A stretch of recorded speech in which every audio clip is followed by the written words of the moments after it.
Okay, hello again. Talking a little bit about something that's near and dear to our hearts is critical thinking, contradict creation. Because ever since we were kind of kids in school, we were kind of raised on Sunday school, then we got our confirmation money, and then we kind of threw aside our religion as kind of a discarded childhood toy. We went to college and learned that religion was merely some kind of an antique thing for, the feeble-minded to get through the day.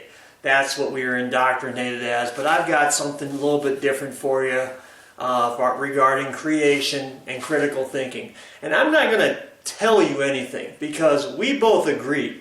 I'm not going to get you to believe anything that you don't want to believe. Let's not deceive ourselves here. I'm going to show you some stuff you probably haven't seen before, and it's up to you. You have to do the thinking to decide, is there merit here, or is this just a bunch of, hogwash? You have to make your own call. You got to require a little bit of thinking there. All right, let's keep rolling here. What is critical thinking?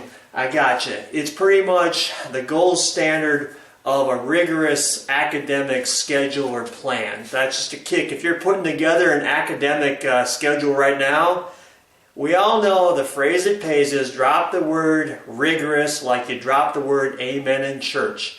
Because rigorous is just that word that keeps on giving. Academics love the word rigorous like morticians love rigor mortis. And it's just everywhere. Okay, a little bit about Dr. Paul Elder, probably the least read but most cited doctors on the planet. Something most people don't seem to know is that Paul and Elder are two people, Dr. Linda Elder and Dr. Richard Paul, who, by the way, Dr. Richard Paul is deceased. People are quoting him like if anyone says they had a meeting with him last week, you might want to check it out.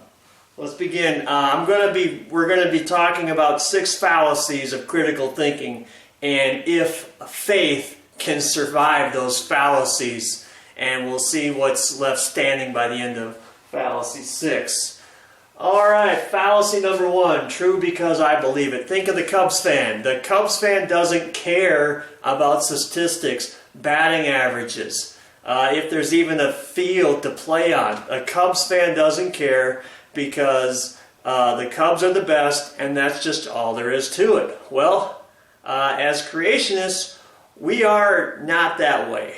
We are trying to always prove, disprove, ask ourselves new questions about our faith of what did God really mean here? Is this true? Answering questions such as the old question, can God make a rock he can't lift? No, we think about that. We have to kind of consult ourselves and stuff. We don't just take it as a given. We're always trying to learn more about our faith. Let's go on with fallacy number 2 here. It's true because we believe it. Okay, think about the guard at the re-education camp. He just happened to, he just took a job there. He's on the outside. He's holding the rifle with the bayonet. Like, well, must be a reason why I'm here, and my job is to keep people down. I guess that's just the natural order. We as good creationists are not like that. We're trying to get people outside of the camp. We're trying to free people from self-imposed, that prison that some people live in called a mind. And we're trying to get people to see different things. You make the call. You decide for yourself who you want to follow. We're not going to tell you what you can and can't believe. Yes, we'd like to kind of at least hear our story, hear what we have to say, but we're certainly not going to condemn anyone for going their own way. That's maybe for someone else to do. So fallacy number 2 falls by the wayside. Fallacy number 3, true because just we want to believe it. Think about the cool kids. We all know them. We all hated them in school. They were the kids that got $1,000 just for getting a C on a very easy test. The kids that parents were okay if they did drugs as long as they didn't do it in the house. They graduated 11th grade, they got a new car, and they were mad because it wasn't the convertible. I've got you. It's just that sense of entitlement. We as Christians, we don't think we're better than anyone. In fact, we know acknowledge we're flawed, and we ask higher to help us through our flaws. We know We suffer them, constantly. And we know that there are no cool kids. And there's at the table on earth, maybe. But upstairs, no. We all just are trying to do the very best we can for each other. There's fallacy number 3. Fallacy number 4, my favorite, is it's true because we've always believed it. I've already cut a video on this one. You have been taught since before kindergarten that people evolved from rocks. Then the rock turned into a salamander as it came out of the ocean. And then the salamander ran around, started eating bananas, and became a monkey. And then the monkey became people. Okay, no one has ever seen anything like this anywhere.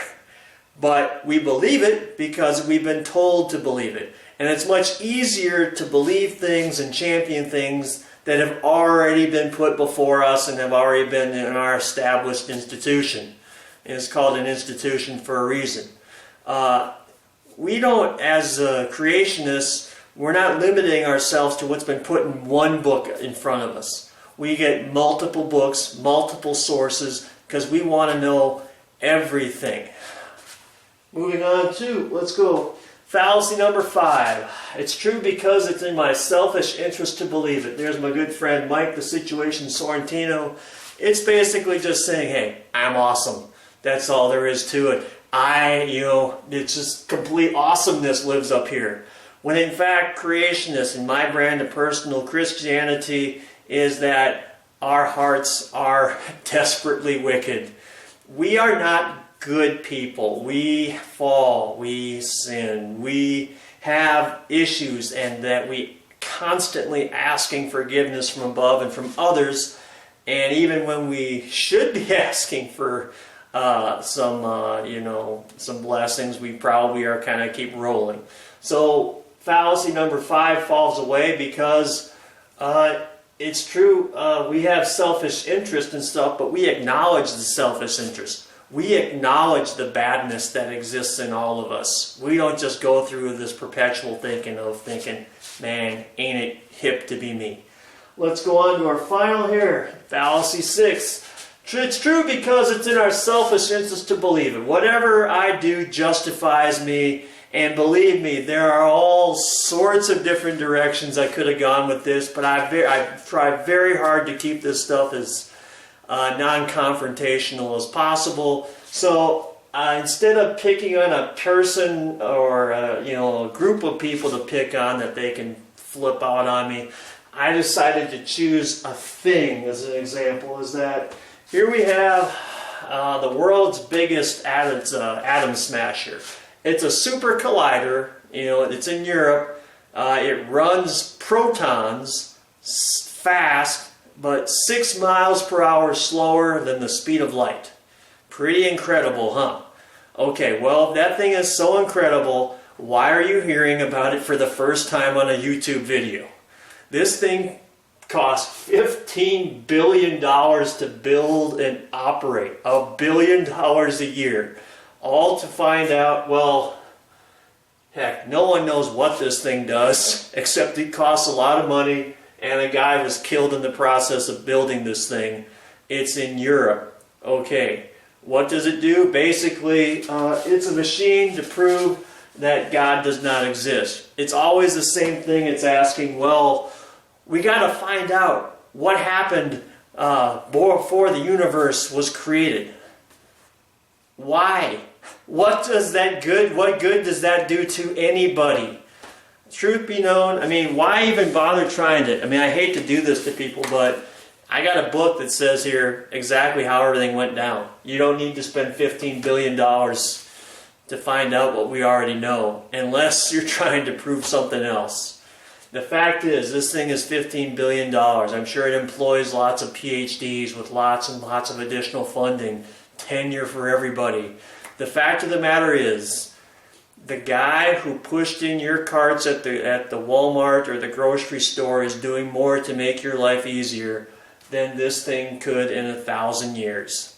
But I got you. People believe in this thing. They believe in the Death Star because they just want to believe it. And there's a lot of money at stake as well.